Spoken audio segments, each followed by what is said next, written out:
Alright guys, what is going on? I have not made a video in I don't know how long, way too long, since turkey season.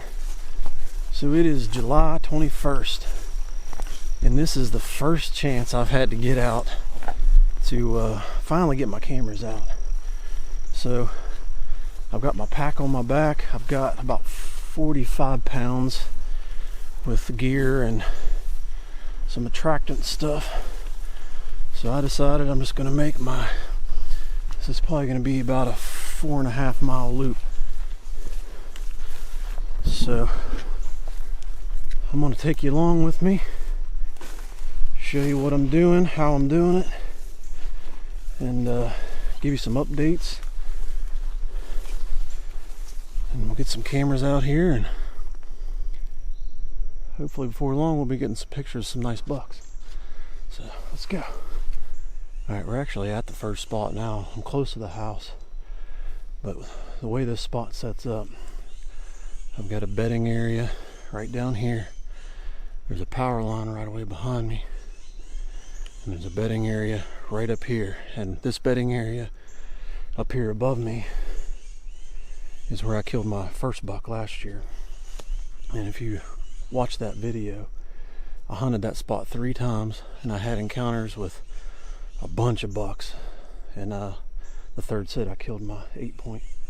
But so last year I ran my camera right in that bedding area. I mean, I got aggressive, I put it right in there. But what I noticed is when I watched those deer get up out of their bed, they cross this right away and come out to these hardwoods, which is right here, and they did it in daylight. So I'm not going to get as aggressive this time. I'm going to pull back out of that bedding area. And the spot that I'm at right now is actually a good transition between another bedding area. So I can actually cover more ground by pulling that camera back a little bit. And if I get pictures of these deer right at dark, right after dark, I know where they came from. So I'm going to get first camera and a little bit of bait set up right now. So let's do that.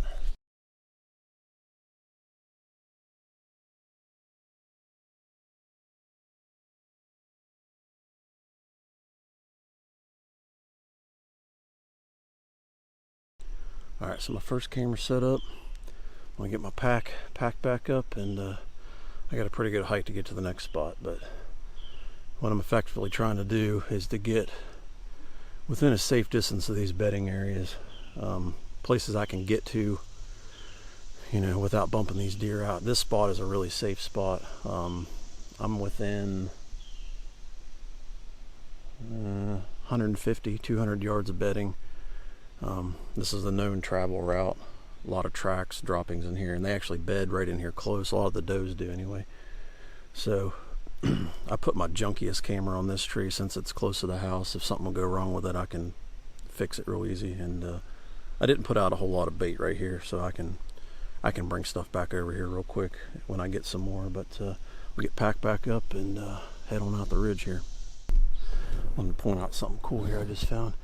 You know, people say that, you know, they hate when they log big woods and stuff like that. Well, this used to be all real big timber, hardwoods, and it's been select cut in the last 5 years. But check this stump out right here. So where they've cut this poplar tree, it's regrowing, and those deer have browsed all that. That's all that regrowth. So it's just a ton of extra food that's coming up, and it's a lot of minerals for them. Hey, heard that called a mineral stump, where you cut trees off and the regrowth comes up, and it gives them a lot of good stuff in there to eat, a lot of good browse. You can see that's all been browsed off. Just something to look for in logged out woods like this. It's pretty cool. Nice big bed there down in the ferns.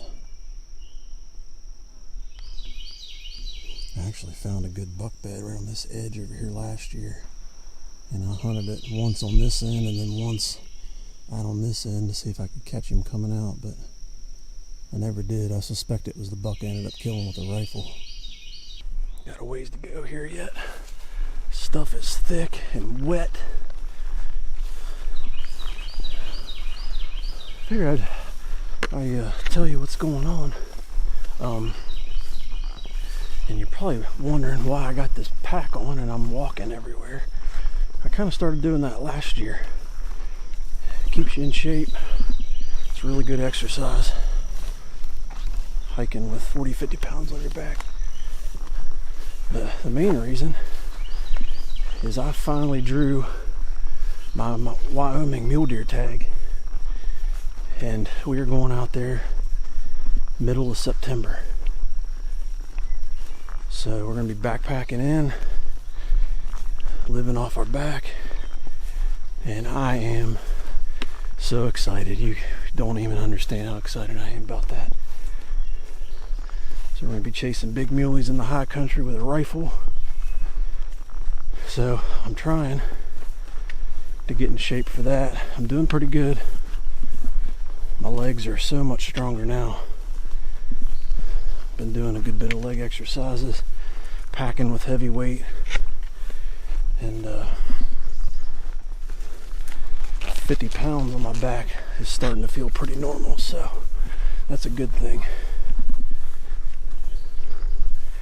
Come this fall, whenever I'm packing just my saddle gear, it'll feel like I'm hauling absolutely nothing, so that's always good.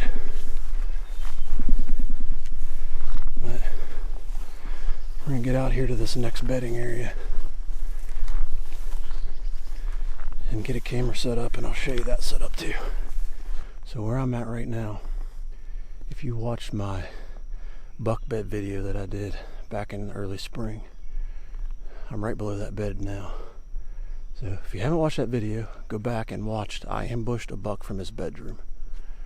I explain this bed up here on this hill, how I accessed it through this bottom, come up, set up, and I killed him right here. First sit. So I just wanted to show you now with the foliage on how this looks. So the tree that I used to hunt is right up here. So I accessed from this logging road down here and come up, go up this little ditch, pop in this tree right over here. So that bed is right up on that hill right here. And you can see there's a big wall of trees right here. So when he's laying in that bed, he can't see down into this road where I'm at. So it allowed me to sneak up into that tree right there. Wind coming from that direction this way. So that's where he came from. And that's how I killed him that day. So, you know, just keep that in mind whenever you're in hill country like this. You can get in close in them, onto them in their bed and kill them. You can do it. It just takes some planning and you know, hunt smart, hunt a little bit aggressive. But now we're gonna hike straight up this hill, and we're gonna get a camera up on this bench up here.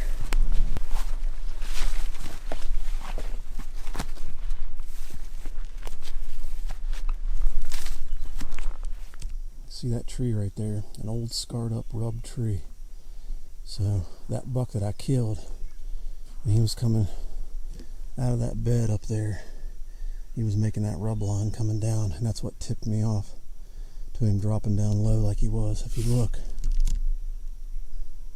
there's another tree right there that he rubbed, and then there's a couple more up this way. So when you find a bed like that, try to see if you can find some old rubs, you know, exiting the bed. It might tip you off to which way he's going.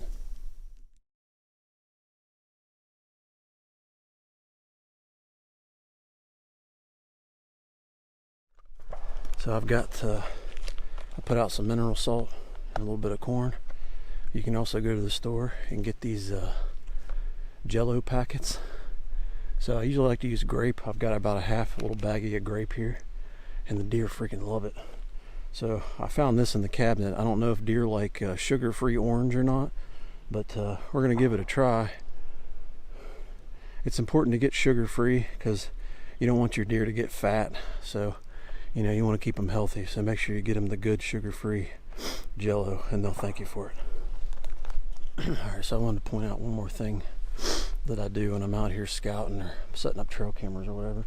So before I left, I checked the wind direction on, you know, weather.com or whatever weather app you use. So what I like to do, check the wind direction when I'm at the truck, throw some milkweed to see what it's doing at the truck.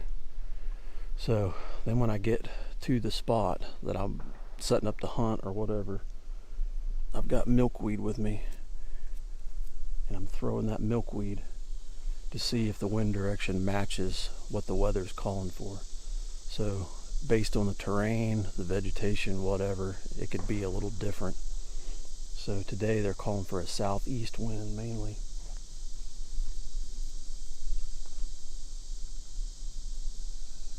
In this spot, it's blowing dead away from the bedding area, so that wind's coming over that hill, carrying down this holler, which is exactly what I have to hunt this spot. The wind's got to be going that way. And the milkweed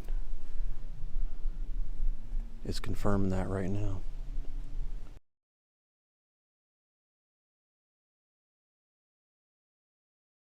Alright, so I made it to this next bedding area. I've never hunted this spot. I've been out here a few times, but since I've really started bed hunting, I've never hunted this. So I found this spot during the spring. I come in here and scouted a little bit, and I knew the wind was going to be a little iffy in this spot, and it is right now. So I'm only going to be able to hunt it on like some type of north wind. But I think I've got the main exit trail right here coming out of this bedding area. It's all big open hardwoods behind me. So I pushed up in here close to the transition line, and I'm going to look around for a few minutes and make sure this is where I want this camera at. And I think I can get in here pretty easily to check it. It's just I'm going to have to watch the wind when I do it. But when I crawled through this bedding area back in the spring, it was insane how many deer were using this in here. And it makes sense because nobody messes with this back in here. I mean, it's rugged, steep. There's just nobody that comes down in here, so.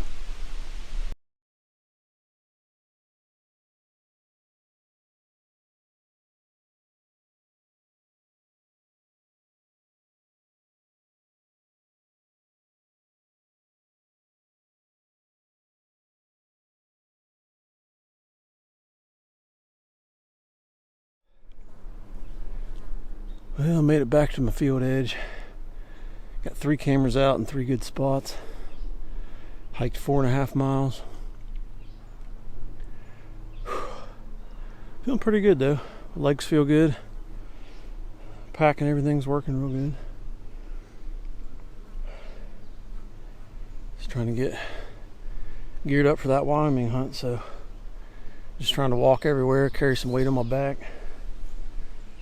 And I still don't think I'm going to be ready for that out there, but I'm trying to do everything I can. So I got a mineral spot here that I've had going for years, and they've been in it this year, even though I haven't freshened it up. So I'm going to go ahead and freshen that up and get a camera on it,